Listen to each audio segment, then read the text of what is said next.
My name is Freddy. I am the CEO of HEDDaudio, a Berlin-based manufacturer of studio monitors, speakers, and headphones. No, this is the beginning of a 1 year of intense work.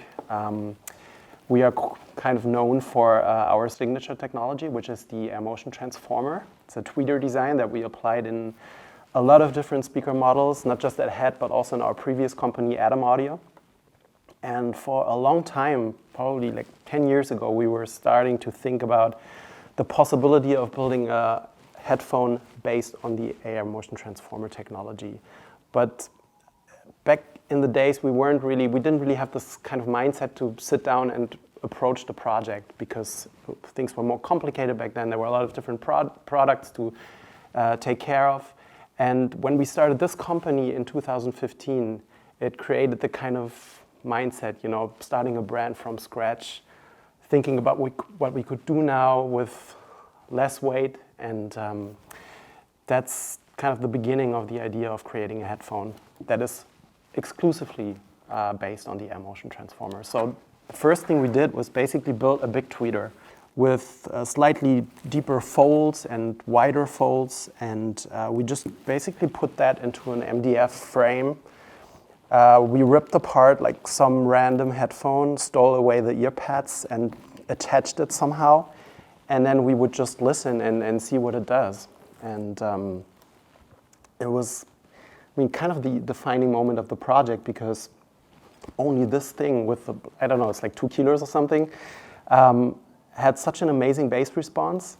And the staging, the stereo imaging was so spectacular that we all had this like common moment together where we would all know in the same second that we would have to go for this. Well, the prototype created this great impression, but then of course the frequency response was kind of all over the place in other frequency areas. So what we did next was to build variations within the driver.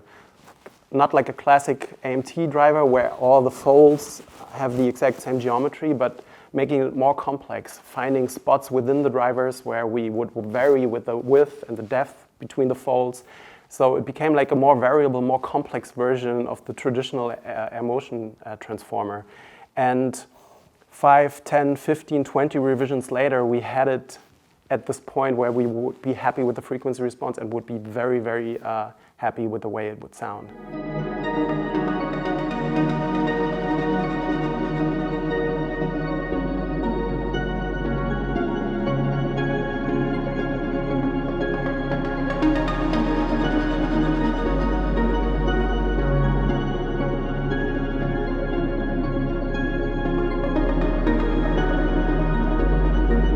Well, the next thing is that we would experiment with ear pads, of course, shapes of ear pads.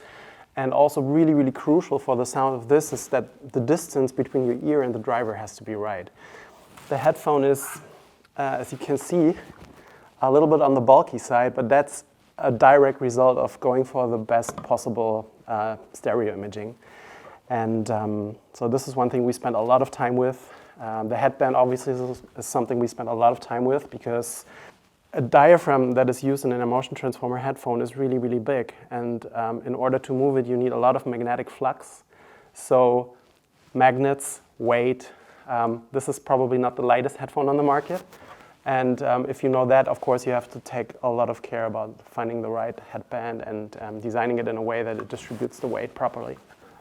We are around 700 grams, a little more than that. And so this is in the area where you would find certain planar magnetic headphones. So you have to work pretty hard to distribute that weight around the band and the... Yeah. This was probably 4 or 5 months of constant struggle creating this kind of headband that would work with this device. Yeah. So, the whole thing is designed in a way that you can actually look into the driver straight away. This is a core part of our brand idea, and the whole aesthetics is based on that idea.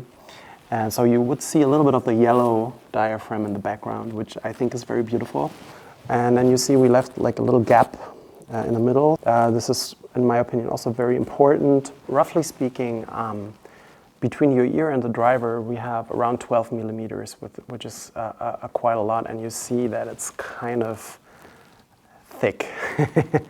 But if you reduce it by like 2 or 3 millimeters, it would make it look a little bit better, but it would narrow the sound image quite dramatically. So this is kind of a trade-off for us. And personally speaking, I think the staging of this headphone is one of the biggest strengths it has.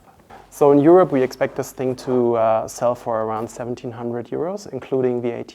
So in other parts of the world, it will be roughly related to that, I think. Well, we're pretty much shipping under the table already, so that people can actually buy these and order these at their favorite dealers in January.